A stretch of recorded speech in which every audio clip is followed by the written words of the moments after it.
Alright, welcome survivors to another Dawn of Survivors 2 video.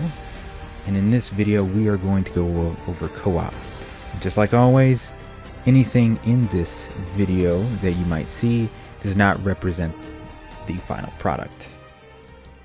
And you will see that emphasized quite often. So I've gone on ahead and started a match, and then in this match I'll just go over pretty basic stuff, and if you have any further questions about how it may work or how it may operate or whatever, this you can always check that out on the dev blog. Now you'll see this pop up a lot. It'll say update needed soon. That's because the game has gotten an update. So the game has been updated, so I'm working on a very peculiar build, so this one's kind of funky, and then you'll just see pop-ups over and over and over, but that's besides the point. So with co-op, as you can clearly tell, there's no need for any radio, there's no need to level up, there's no need to jump around. Immediately there are people that you can play with in the game, so that's the good thing about it. So I don't have to try to figure out how something works. Now right now I am doing this with dual computers, so this is kind of strange, but I am playing online on these servers, on the active servers. In layman's terms, anything that you can do in single player, you can pretty much do in multiplayer as well. So the first thing is being able to scavenge. So that's a pretty obvious thing. Both characters can scavenge, they can both look for supplies, so it really doesn't matter how you want to do it. Multiplayer allows you to share resources in a way, you know, so you can have a little bit of fun and not die alone like I do often. So one thing in particular that Dawn of Survivors 1, I think it was a good alternative and it was okay, but it wasn't the greatest, you know. It wasn't the greatest. So one of those things is being able to share supplies. Did you just say you're hungry? Did you just say that you were hungry? Let me I can't. Now there isn't a feature to force feed people, but you can trade supplies. So let's say I go in here into this little box and I'm dropping in. I'm gonna go ahead and just drop in, or I can just transfer over some meat because they are very hungry. I'm going to go ahead and exit out of that, walk away, and I'm going to let them kind of take over to grab whatever they need to. All right. Did you get out the way? Did you take it? Let me see if you took it. And they took the meat. So it allows them to actually share resources. And this is very prevalent when it comes to settings. So in the settings, you had to change what permissions they could do, what this and that. You were dealing with a lot of randoms. This is more kind of tailored towards to where everything's a kind of a co-op experience. So if you want to join a specific party, you need their code, like their room code. The room code is like kind of set up, and you can set it up to where it's password only. So that eliminates the need to have a whole setting thing. That eliminates the need to have all this extra stuff. Would you eat? Thank you.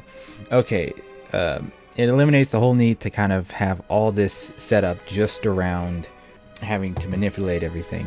So you can heal and revive each other. In this build, you can't really do it. I've tried it. They just fall on the ground and just they kind of die. But you can. Oh dear, nighttime has started. Okay, so you can revive your teammates, and it's pretty neat. So I don't mind it. I think it's a great addition to be able to do all the same things you used to be able to do in Dawn of Survivors 1, and now you can do it in Dawn of Survivors 2. With this build, actually, a lot of the things are shared. So when one person manages, if you can see at the top of the screen, there is a kind of multi-level bar, and on that multi-level bar you can actually level up, and that increases the horde size. That increases, for example, if I went for this airdrop, it increases the amount of like the value. So if it's like something that's really good, that would be provided in the actual airdrop. So things change and everything is shared. And like I said, anything you can do in a single player, you can do in multiplayer. So that is kind of the whole trope of it all. That's the whole main thing. And of course, you can build on the same map. So that was something along in the permissions that was quite annoying, actually. So I'm going to go ahead and wait for this kind of teammate of mine, aka kind of a fake, go ahead and start building. So let's see if they can build anything. And they cannot. But with the power of editing, they can. Just like that, they're able to build. Now, this person isn't supposed to be able to, especially if it was Dawn of Survivors 1. They wouldn't be able to actually build and kind of set up stuff and move stuff around.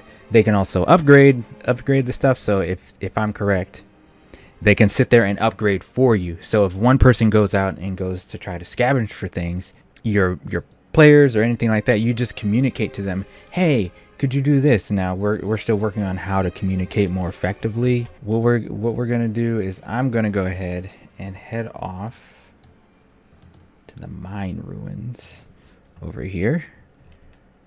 And I'm going to see fit that the player behind me follows suit. So they're following right behind me. So this is great. Ah, snap. So they might be in a completely, and they are. Oh, okay. Where are you? Okay. Stay back. See, you don't have to do anything. You can just let your teammates do everything. It's fine. I like the idea of being able to just kind of go around and just scavenge and just kind of pick up things that you think kind of make the whole experience better. And everything's much faster now, so you can't just go around and just do whatever. You can actually coordinate with one another to actually make the experience a little bit better. Now I'm going to call the horde, and I'm just gonna see if my partner here can actually survive. So I'm gonna call in this airdrop, and again, the airdrop follows you wherever you go, so you can just call it.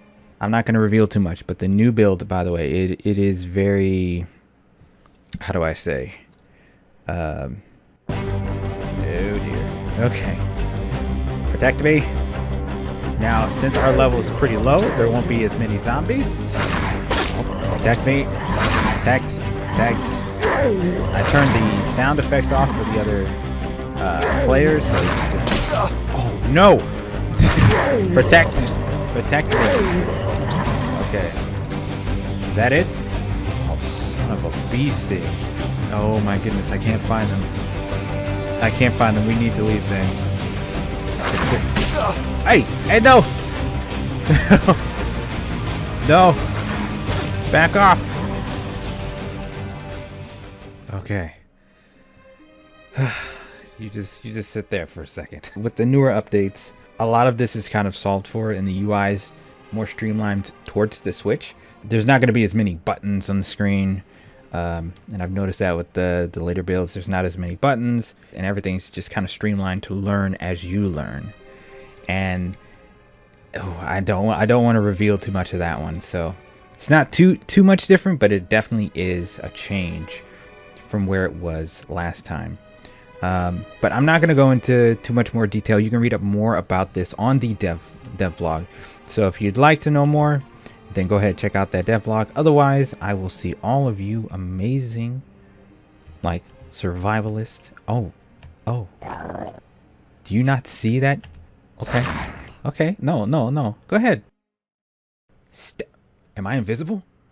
Am I invisible because I did that? They're looking straight at me. Do you guys see?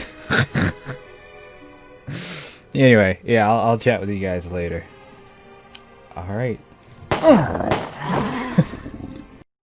So one thing I forgot to mention, or a couple things. Well, one, when another player logs off, you know, they're not just vulnerable. They turn into this little teepee hut thing. They can't be harmed that way. Now, their stuff in their environment and everything like that can be harmed. When they're in this state, they cannot be harmed. So you don't have to worry about players losing their stuff or losing their items or anything like that. And another thing, when it comes to the Nintendo Switch, in single player, you've required it, and of course this is in the devlog as well, it required that you have Nintendo Online in order to use or play Dawn of Survivors, because it was an optional or almost enforced optional multiplayer thing. With this, you have that option to either play online or not. If you do not have Nintendo Online, no one can join you, and it's still a single player experience. But with this in particular, if you have Nintendo Online, then you can join each other. So it's a seamless transition without having to kind of jump through hoops to figure out if, like, oh, do you have Nintendo Online? Do you? Oh, well, then we could play. Just join. If it says no, then one of you doesn't have Nintendo Online. I just wanted to add that little tidbit before I ended the video. So now I will say, stay strong, survivors.